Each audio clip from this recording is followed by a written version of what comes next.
नमस्कार, मैं हूं श्वेता सिंह और आप देख रहे हैं आज तक। जिस समय हिंदुस्तान एक अदृश्य दुश्मन कोरोना से पहले ही लड़ाई लड़ रहा है, उस समय तीन देश दुश्मन की मुद्रा में सामने आ गए। चीन तो पहले ही लाइन ऑफ एक्चुअल कंट्रोल पर उत्पात मचा रहा था।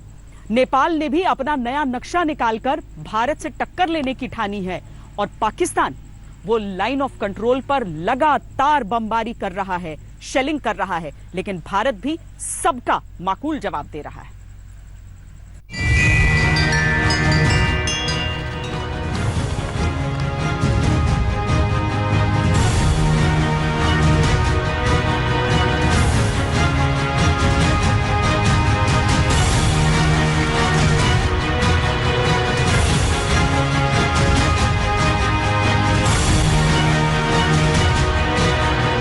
जिस चीन को प्रधानमंत्री नरेंद्र मोदी ने अपना सच्चा दोस्त बनाना चाहा,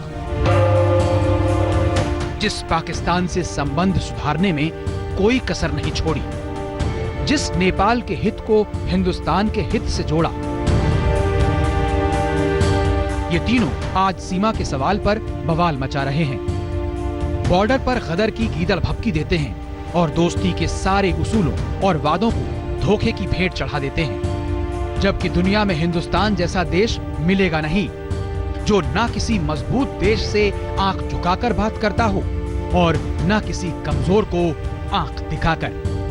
वो सबसे आंख मिलाकर बात करता है। न हम आंख झुकाकर के बात करेंगे,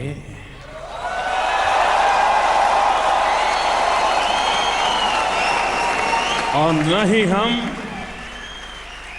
आंख दिखाकर के बात करेंगे। हम दुनिया से आंख मिलाकर बात करेंगे। भारत की सरहद नेपाल से मिलती है तो चीन और पाकिस्तान से भी। इस कोरोना की वैश्विक महामारी में जब हिंदुस्तान अपने नागरिकों की जान बचाने पर लगा है, इन तीनों देशों ने आपदा को अपनी धूर्तता के अवसर में बदलना चाहा। ना कोरोना से अपने लोगों को बचाने की आरजू रही, ना सीमा की कोई आबरू, लेकिन वो भूल जाते हैं सभ्यता और विनम्रता भारत की कमजोरी नहीं है। नरेंद्र मोदी के भारत को कोई भी आंख नहीं दिखा सकता। फिर कहूंगा, नरेंद्र मोदी जी के भारत को कोई आंख नहीं दिखा सकता। जिस लद्दाख में नियंत्रण रेखा को लेकर किसी विवाद का कोई कारण नहीं था, वहां चीन पिछले महीने चुपके से घुस आया, लेकिन भारत के तेवर देखकर पीछे हटना पड़ा। वो बातचीत की टेबल पर भी आ गया। उसकी जुबान पर संवाद है, लेकिन दिमाग में बारूद और दिल में भी बारूद ही भरा हुआ है। नहीं तो तिब्बत के पठार पर युद्धाभ्यास की वीडियो क्यों जारी करता? लद्दाख सीमा पर आधुनिक तोप PCL 181 को क्यों तैनात करता? वो पूर्वी लद्दाख के फिंगर जोन 4 तक क्यों आता, जबकि फिंगर 8 पर ही नियंत्रण रेखा है? लेकिन चीन को उसकी ही भाषा में भारत जवाब दे रहा है, बात से भी हथियार से भी। मैं आपको यकीन दिलाना चाहता हूं बहनों भाइयों, हम लोग किसी भी सूरत में भारत के सम्मान और स्वाभिमान पर चोट नहीं पहुंचने देंगे। समस्त देशवासियों को इस वर्चुअल रैली के माध्यम से मैं विश्वास दिलाना चाहता हूं। चीन अकेले ही विवाद नहीं बढ़ा रहा, बल्कि भारत को उलझाने के लिए नेपाल को भी शामिल कर लिया। अब नेपाल भी अपने देश का एक नया नक्शा लेकर आ रहा है, जो बिना सिर पैर के है। आखिर नेपाल को 74 साल बाद सुगौली समझौता क्यों याद आ रहा है? क्यों अपना रकबा बढ़ाने के लिए नया नक्शा लाना पड़ रहा है, जिसके लिए संविधान संशोधन कर रहा है? और क्यों बिना कारण के सीतामढ़ी से सटे बॉर्डर पर नो मेंस जोन में एक हिंदुस्तानी की हत्या कर दी? इन सवालों का जवाब नेपाल को देना है, जिसका रिकॉर्ड नए नक्शे पर फंस गया है। नक्शा तो प्रमाणित होती है, ये तो नेपाल की बात है। नेपाल और भारत की कूटनीतिक बातचीत के लिए ये कई समस्या खड़ा नहीं करता है, क्योंकि आप जानते हैं कि नेपाल के काला पानी और लिपुलेख भारत ने बार बार अपने नक्शा में शामिल किया हुआ था। फिर भी हम तो हर वक्त वार्ता के लिए तत्पर। उरी और दूसरे इलाकों में पाकिस्तान बार बार गोलीबारी क्यों करता? क्यों उसके आतंकवादी पुलवामा 2 करने के लिए बारूद से भरी गाड़ी लेकर आते कि जन्नत को नरक बनाने में लगे रहते? लेकिन भारत ने जवाब में पाकिस्तान की चौकियों को मटियामेट करना शुरू कर दिया। अगले 1 घंटे तक देखिए कि कैसे हिंदुस्तान और प्रधानमंत्री नरेंद्र मोदी सरहद के उस पार खड़े। चीन ने तो धोखेबाजी की इंतहा कर दी है। चीन से लगातार हमारी बातचीत भी जारी है, लेकिन चीन ने अपने सैनिकों की तैनाती लगातार बढ़ाई है। हालांकि भारत ने भी सही जवाब उसे देते हुए पूरी सीमा पर यानी लाइन ऑफ एक्चुअल कंट्रोल में लद्दाख से लेकर अरुणाचल प्रदेश तक अपने सैनिकों की और अपने हथियारों की तैनाती बढ़ा दी है। कोरोना से लड़ाई के बीच हिंदुस्तान को चीन से लगी नियंत्रण रेखा पर ऐसी फौजी तैनाती नहीं करनी पड़ती, लेकिन करे तो करें क्या? चीन जैसे पड़ोसी देश के रहते बात के साथ घात का भी इस्तेमाल करना पड़ता है। चीन के साथ बेहद सख्त बातचीत के बीच भारतीय सेना पूरी तैयारी के साथ नियंत्रण रेखा की तरफ कूच कर रही है। लद्दाख से लेकर उत्तराखंड, सिक्किम और अरुणाचल प्रदेश तक चीन को बराबरी की टक्कर देने के लिए सेना की तैनाती बढ़ती जा रही है। और हां, इस बार भारतीय सैनिक अकादमी देहरादून में पासिंग आउट परेड से निकले सेना के अधिकारी सीधे अपनी यूनिट पर तैनात होने जा रहे हैं। लीडरशिप एक बहुत अहमियत वाला हिस्सा है, क्योंकि उन्होंने फ्यूचर मिलिट्री लीडर्स हैं वो, तो इसलिए लीडरशिप की भी ट्रेनिंग दी जाती है। और जब उनका ट्रेनिंग काल पूरा होता है, जो कि 1.5 साल से 1 से 1.5 साल है, यहाँ पर एनडीए के लोग भी यहाँ आते हैं, तो उसके दौरान में इस दौरान में उनके अंदर में लीडरशिप की क्वालिटीज, त्याग, बलिदान की भावना, पूरी की पूरी जज्बा पैदा हो जाता है। और आप देखते हैं कि हमारे यंग ऑफिसर्स ने हर युद्ध में अपना पूरा उन्होंने प्रमाणित किया है कि वो देश के लिए कोई भी कुर्बानी दे सकते हैं। आईएमए के कमांडेंट लेफ्टिनेंट जेएस निकी का कहना है कि इस वक्त जिस तरह से खासतौर से कोरोना का जो संकट है उसके बीच में भी आईएमए की जो ट्रेनिंग रही है और जो यहाँ पे कैडेट है उनका जो जज्बा रहा है वो बरकरार रहा है। और खासतौर से यहाँ की जो ट्रेनिंग है वो एक भविष्य में एक मिलिट्री लीडर को तैयार करता है। भारत के लिए चीन की हर चाल पर सतर्क रहना स्वाभाविक है। खुफिया जानकारी के मुताबिक भारतीय सीमा के उस पार लद्दाख से लेकर उत्तराखंड और सिक्किम तक चीन अपने इलाके में सैनिकों को इकट्ठा कर रहा है। इसलिए बातचीत के बीच भी भारत ने अपनी तैनाती तेज कर दी है। बुधवार से शुरू हुई बातचीत में भारत ने साफ कर दिया कि पेंगोंग त्सो झील, दौलत बेग ओल्डी और डेमचौक में वो इंच भर भी पीछे नहीं हटेगा। साथ ही चीन को फिंगर 4 से हटकर फिंगर 8 पर जाना ही होगा। साथ ही वो अपने तमाम सैनिकों को भी पीछे ले जाए। यहां चीन को भारत की ओर से सड़क बनाने पर मिर्ची लग गई थी। उसने दरबुक श्योक दौलत बेग ओल्डी को जोड़ने वाली एक और सड़क बनाने पर भी टांग अड़ा दिया था, लेकिन भारत ने चीन की परवाह करना बंद कर दिया है। हिंदुस्तान पिछले 5-8 सालों में फिंगर 8 तक पेट्रोलिंग करता रहा है और उसका डायरेक्ट कंट्रोल रहा है फिंगर 4 तक। तो ये फिर फिंगर्स की तरफ, फिंगर 4 की तरफ अब बंकर बनाना, फिंगर 3 और 4 के बीच में चीन ने बंकर्स बनाए हैं, टनल्स बनाए। क्यों? ये तो हमारा है, डोमिनेशन हमारा एरिया है, हमारा क्षेत्र है, तो क्यों बनाया आपने? इसका मतलब है दोषी चीन है। लद्दाख में मौजूद 3 इन्फेंट्री डिवीजन के अलावा 2 और ब्रिगेड भेजी गई है। ये वो ब्रिगेड है जो हर साल ऊंचे पहाड़ों पर युद्धाभ्यास के लिए जाती है। उधर हिमाचल प्रदेश में चीन की सीमा पर अतिरिक्त सैनिकों को तैनात किया गया है। हाल ही में western army commander lieutenant general RP Singh ने हालात की जानकारी लेने के लिए फॉरवर्ड पोजीशन का दौरा किया। उत्तराखंड में सैनिकों की तैनाती बढ़ाई गई है। गढ़वाल और कुमाऊं सेक्टर में सरहद पर सैनिकों की संख्या पहले से कहीं ज्यादा हो गई है। लेकिन चीन की जो बात करने के तरीके हैं, चीन हमसे बातचीत करता है, लेकिन अपने कैपेसिटी बिल्डिंग में उसने कोई कमी नहीं की है। चाहे वो तिब्बतन प्लाटो के ऊपर एक्सरसाइजेस हों, जिससे ग्लोबल टाइम्स एक प्रोपेगेंडा के दौर पर सारे विश्व में ये साबित करना चाहता है।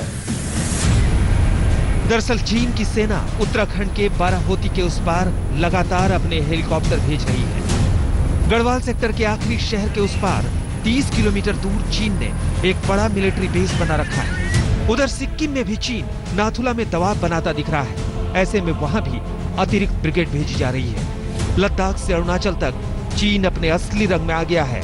लेकिन बॉर्डर पर उससे दो दो हाथ करने की ताकत भारत में भरपूर है। दिल्ली में मंजीत नेगी के साथ अशरफ वानी, लद्दाख आज तक।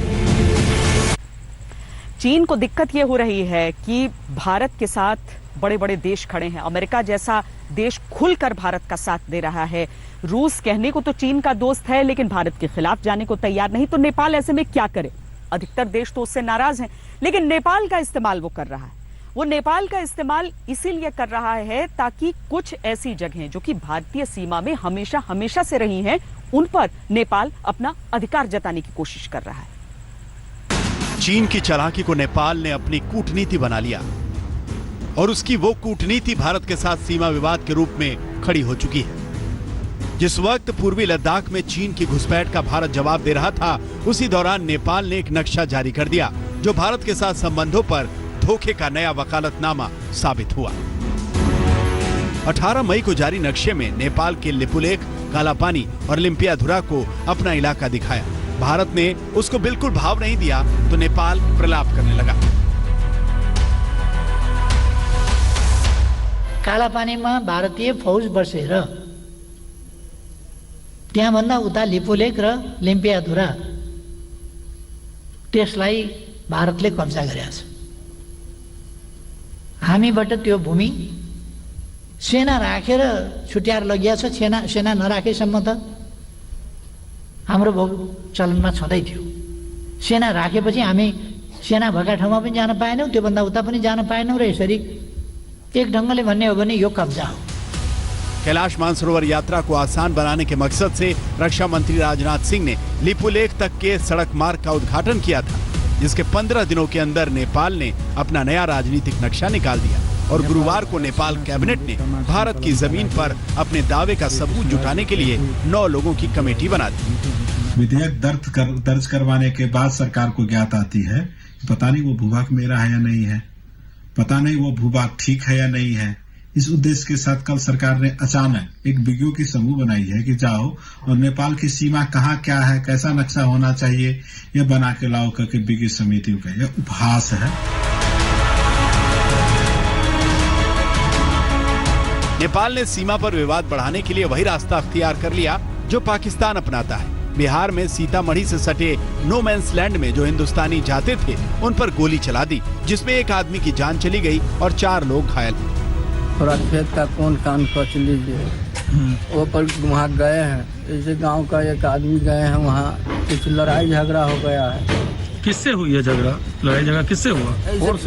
फोर्स से, नेपाली पुलिस से। हाँ। इसके बाद में वो गोली चला दिया है उसको। इंस्टेंटली जनरेटेड लोकल इशू, ऐसा भी नहीं कि पहले से प्रूव कर रहा हो।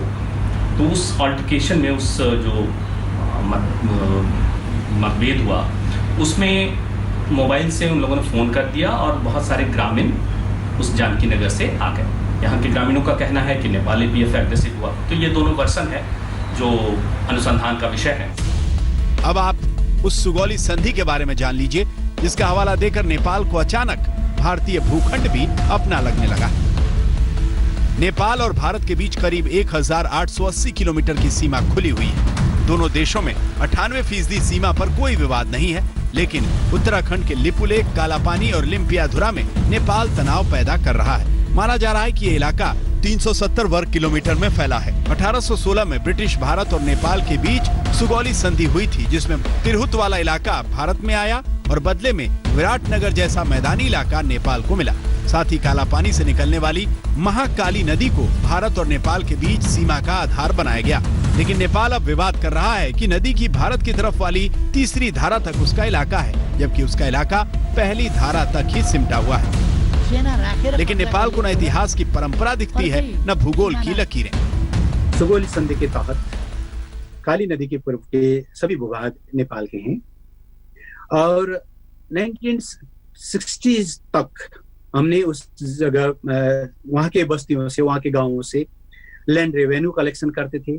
वहाँ आम चुनाव हुआ था 1959 का और नेशनल सेंसस भी हुआ था। अभी लिपुलेख का विवाद भी आया है। भारत ने हर मुसीबत में साथ दिया। उस नेपाल का हाल ये है कि उसके ही देश में एक महिला सांसद ने नेपाल के झूठ का विरोध किया तो उसके साथ मारपीट हुई। सरतागिरी मुर्दाबाद, मुर्दाबाद, मुर्दाबाद। अभी लिपुलेख का विवाद भी आया है, लेकिन मुझको लगता है कि सरकार ने बिना भारत और चीन के साथ संवाद किए बिना ही जिस ढंग से सम्माननीय राष्ट्रपति महोदय के मुख से ये नया नक्शा निकालने की बात की है, उन्होंने हमारी विदेश नीति, उनकी क्षमता के ऊपर प्रश्न उठाया है। नेपाल ने एक ऐसा काल्पनिक सवाल उठा दिया है जिसकी कोई बुनियाद नहीं है। इसीलिए इस शक की गुंजाइश अपना अस्तित्व रखती है कि कौन सी ताकत पीछे से उसको उकसा रही है। नजर तो नेपाल के उत्तर की तरफ हिमालय के पार ही जाती है। काठमांडू से पंकज दास और सीतामढ़ी से केशवानंद के साथ सुजीत कुमार झा, पटना, आज तक। कालापानी, लिपुलेख, लिम्पियाधुरा, इन 3 इलाकों को नेपाल बार बार कह रहा है कि वो उसका हिस्सा है, भारत का नहीं। हालांकि उसके पास कोई प्रमाण नहीं है ये चीजें साबित करने के लिए।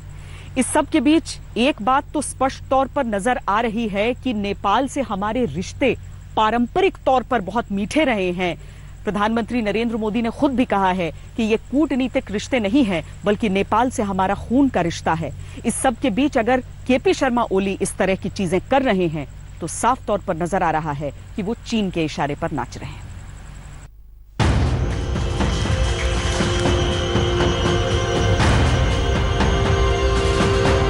प्रधानमंत्री नरेंद्र मोदी 6 साल में 4 बार नेपाल जा चुके हैं।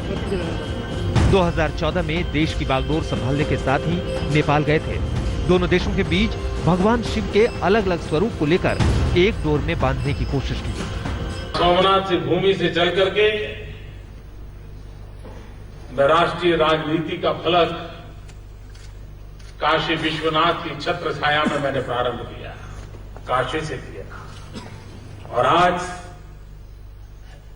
पशुपतिनाथ के चरणों में आकर के खड़ा हुआ। लेकिन भारत की दोस्ती और गर्मजोशी भरे संबंधों का सिला नेपाल ने ये दिया है कि भारत के लिपुलेख, कालापानी और लिम्पियाधुरा इलाके को अपना हिस्सा बताने लगा। इसके बाद नेपाल भारत से सटे इलाकों में अपने आउटपोस्ट पर सैनिकों की संख्या बढ़ाने लगा। उत्तराखंड के पिथौरागढ़ के पास भारत नेपाल सीमा के 15 बॉर्डर आउटपोस्ट पर नेपाल ने आर्म्ड पुलिस की तैनाती कर दी है। ऐसा कई दशकों के बाद हुआ है, जबकि प्रधानमंत्री मोदी ने भारत और नेपाल के संबंधों को गोरखा रेजिमेंट के विश्वास से भी जोड़ा था। हिंदुस्तान ने वो कोई लड़ाई जीती नहीं है जिस जीत के साथ किसी नेपाली का रक्त न बहा।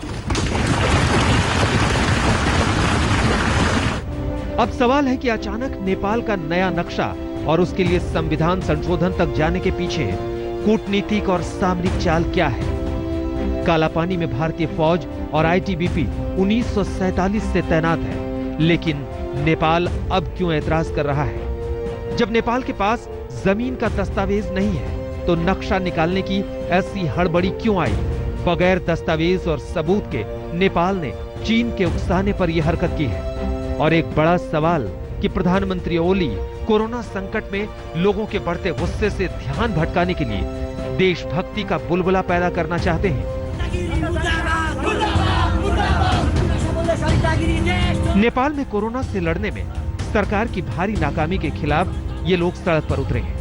वो नेपाल की ओली सरकार से पूछ रहे हैं कि विदेशों से मिले पैसे का किए क्या, लेकिन इसमें भी नेपाल सरकार भारत को ही दोष दे रही है। उसके प्रयोग करते हुए नेपाली लोग, नेपाल के भाइयों और बहनों, वो नेपाल आए और unfortunately they were not tested. उनका कोई वहाँ पे कोविड-19 का टेस्ट नहीं हुआ था, और जब वो आए तो उनमें से बहुत सारे लोगों को कोविड पॉजिटिव पाया गया। प्रधानमंत्री ने इसी फैक्ट को कहा है। इसमें किसी का दोषारोपण का कोई गुंजाइश ही नहीं है, ये तो रियलिटी है ना, वो रियलिटी को हमने कहा है। नेपाल अपनी पीठ पर चीन के पड़े हाथ को पहचान नहीं रहा है कि कब ड्रैगन के नाखून उसको नोच खाएंगे। उत्तर प्रदेश के मुख्यमंत्री योगी आदित्यनाथ ने तिब्बत का हवाला दिया तो नेपाल इस पर भड़क गया। उत्तर प्रदेश का मुख्यमन्त्रीले बोल्नुभयो भन्ने कुराहरू केही आएको छ। यदि उहाँले त्यसरी बोल्नु भएको हो भने त्यो जायज होइन, र त्यसरी नेपाललाई यदि उहाँले धम्काउन खोज्नु भएको हो भने चीन की आदत है कि वो किसी देश को पहले कर्ज देता है और फिर उससे अपने मन की करवाता है। नेपाल ने चीन से दोस्ती की कानाफूसी तो बहुत की, लेकिन देर सवेर वो उसके लिए महंगा साबित हो सकता है। काठमांडू में पंकज दास और सीतामढ़ी में केशवानंद के साथ सुजीत कुमार झा, पटना आज तक। पारंपरिक रिश्ता और सेना के वीरों का रिश्ता, ऐसा रिश्ता है भारत और नेपाल का। फिर ऐसा क्या हुआ कि आज नेपाल के तेवर ऐसे तल्ख हैं, वो ऐसे कड़वे बोल रहा है? दरअसल ये बात समझिए कि चीन हमेशा चाहता है कि वो नेपाल का इस्तेमाल एक ऐसी जमीन के तौर पर करे जिससे वो भारत को साध सके। ऐसा हो नहीं सकता है, लेकिन कोशिश उसकी यही है। इसीलिए आर्थिक तौर पर जिस तरह से वो पाकिस्तान में निर्माण करके पाकिस्तान को अपना गुलाम बनाना चाहता है, वैसे ही चाहता है कि नेपाल में वो आर्थिक तौर पर कुछ इस तरह का इन्वेस्टमेंट करे कि नेपाल भी उसकी ही बातों को माने।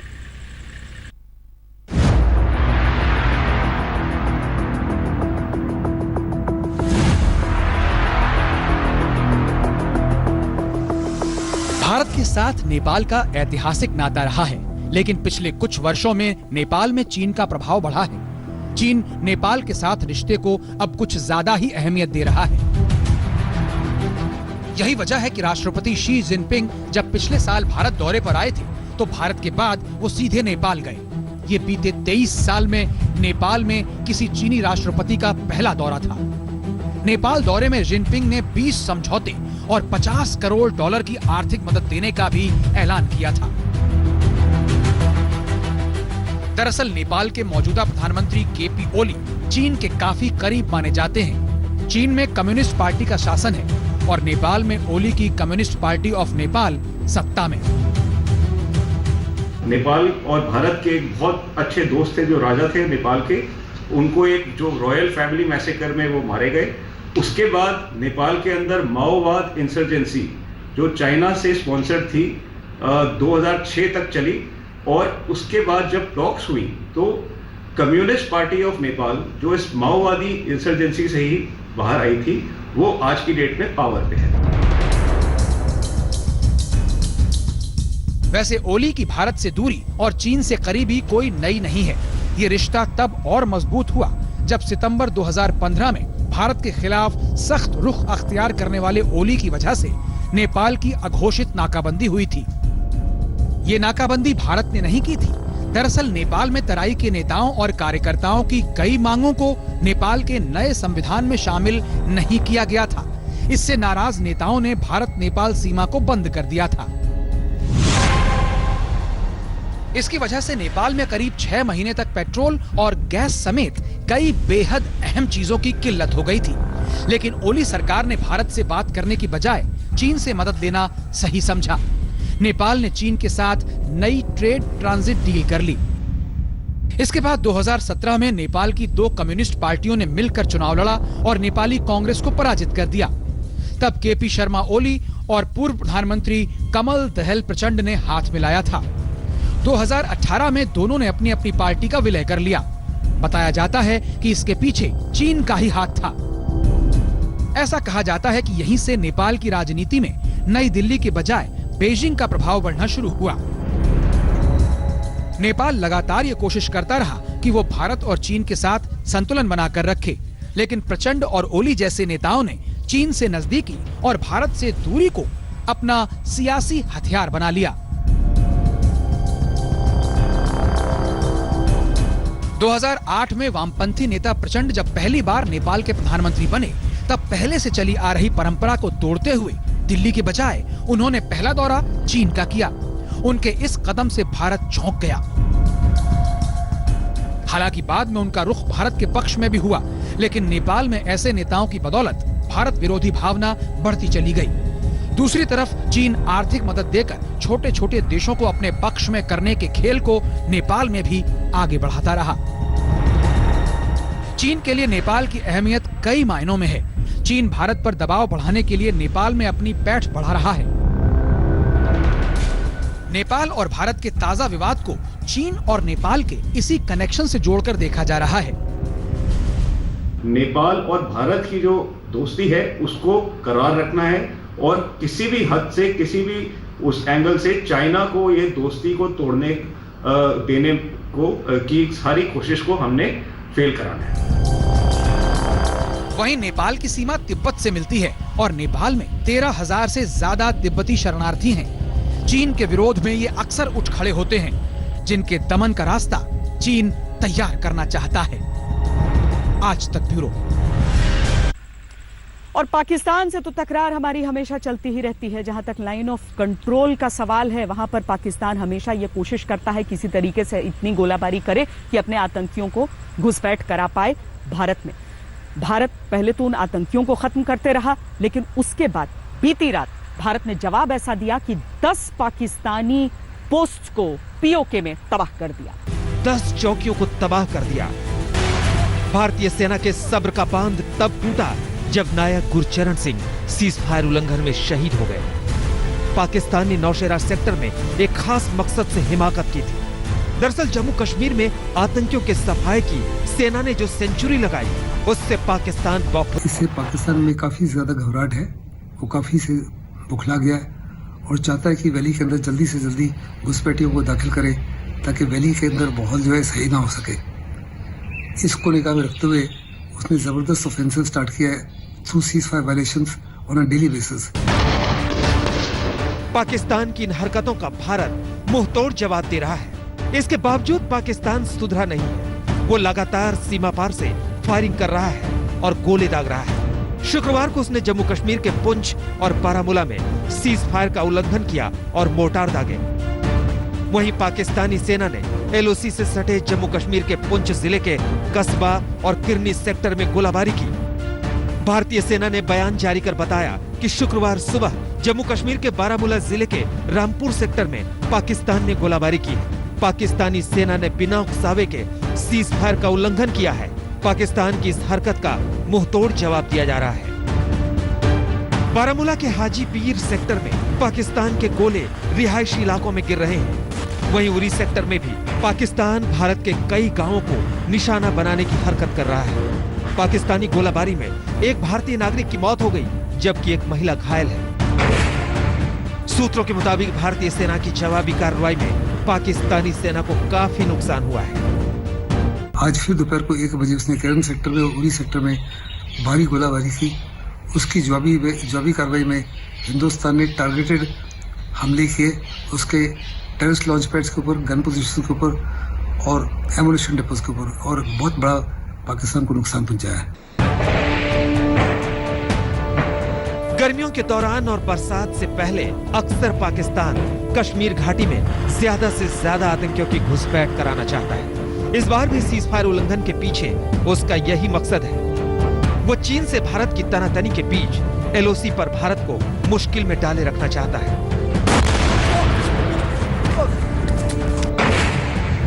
लेकिन सेना के साथ दिल्ली में बैठी सरकार ने सरहदों को हर हाल में महफूज रखने का प्रण लिया है।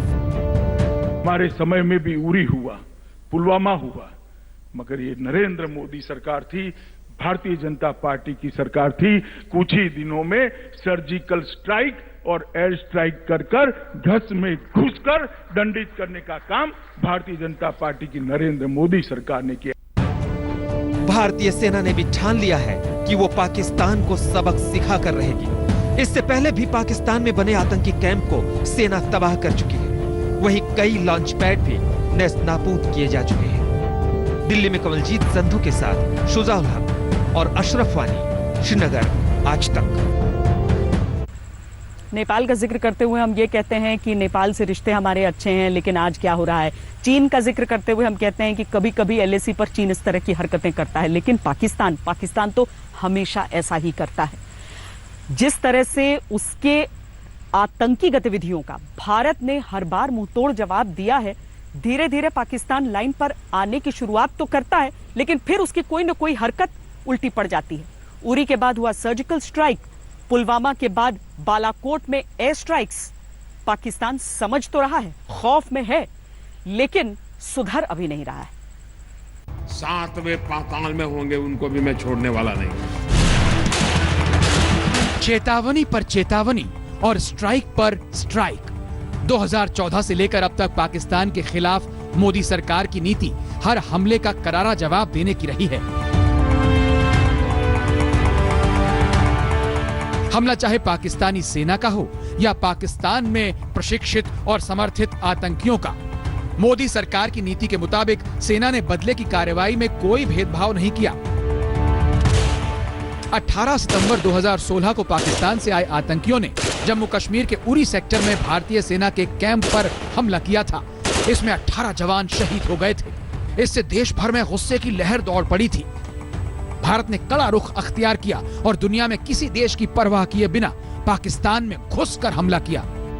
28-29 सितंबर की रात भारतीय सेना के जवान पीओके में दाखिल हुए और आतंकी लॉन्च पैड्स पर सर्जिकल स्ट्राइक कर उन्हें नेस्तनाबूद कर दिया। जब सर्जिकल स्ट्राइक हमने पहली बार की तब कहां चुनाव था भाई? ये हमारा सिद्धांत है, हम घर में घुस के मारेंगे।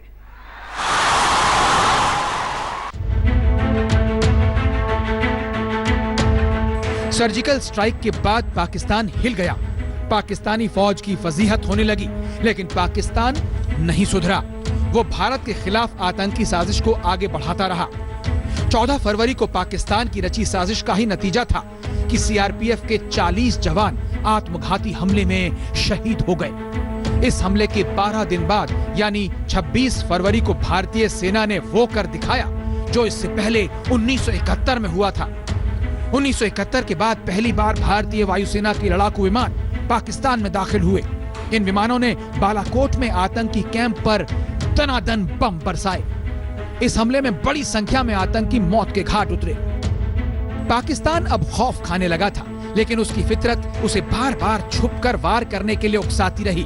अक्टूबर 2019 में उसने फिर से सीज फायर उल्लंघन तेज कर दिया। इसके पीछे उसका मकसद आतंकियों की घुसपैठ कराना था। भारतीय सेना ने इसका इतना खौफनाक जवाब दिया कि पाकिस्तान हिल गया। भारतीय सेना ने आतंकी कैंपों को निशाना बनाने के लिए आर्टिलरी गन का इस्तेमाल किया। पाकिस्तानी इलाके में स्थित आतंकी घुसपैठियों के 4 लॉन्च पैड्स को तबाह कर दिया गया। ये लॉन्च पैड नीलम और लीपा वैली में थे। आतंकी इन्हीं कैंप्स में घुसपैठ के लिए इकट्ठा हुए थे, लेकिन भारत की तरफ से बरसे तोप के गोलों ने उनमें खलबली मचा दी। बड़ी संख्या में आतंकवादी मारे गए और पाकिस्तानी सेना को भी भारी नुकसान हुआ। घुसपैठियों को धकेलने की फिराक में है, वहीं कश्मीर में मौजूद आतंकियों पर हमले का दबाव बना रहा है। इसी के तहत पुलवामा जैसी साजिश हुई थी। कार में भारी मात्रा में विस्फोटक वाला आईडी बनाकर उसने भारतीय सुरक्षा बलों पर हमले का प्लान बनाया था। उसका ये प्लान सुरक्षा एजेंसियों ने नाकाम कर दिया। कार को कब्जे में लेकर तबाह कर दिया गया। अनुच्छेद 370 हटाए जाने के बाद से ही तिलमिला रहा पाकिस्तान लगातार बड़े हमले की साजिश रच रहा है। वहीं उसकी हर साजिश को नाकाम करने के लिए सुरक्षा एजेंसियां अलर्ट पर हैं।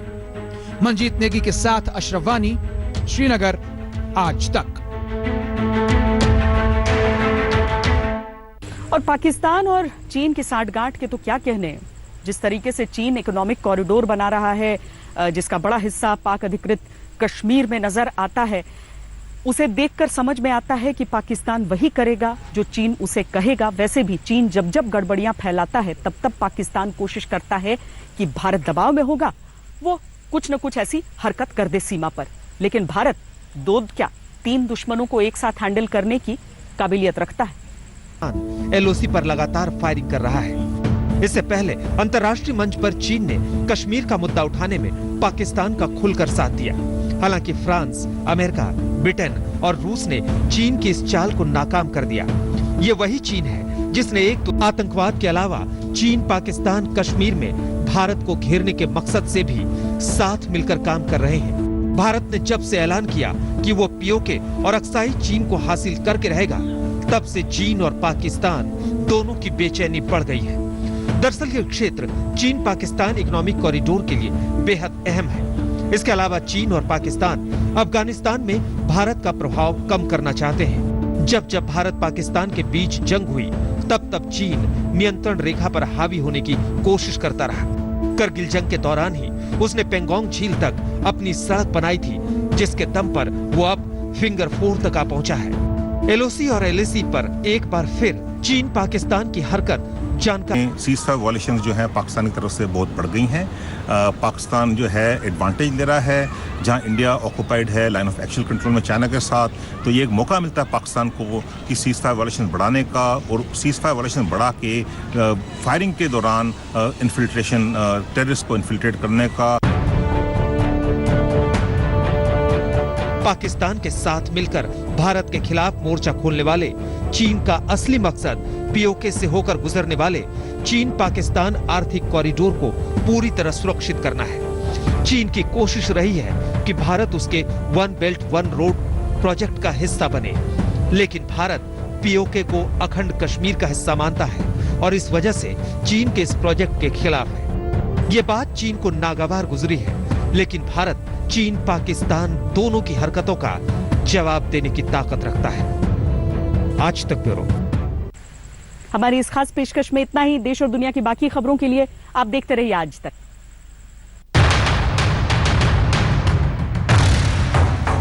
नमस्कार, मैं हूं अंजना ओम कश्यप। हमें उम्मीद है ये वीडियो आपको पसंद आया होगा।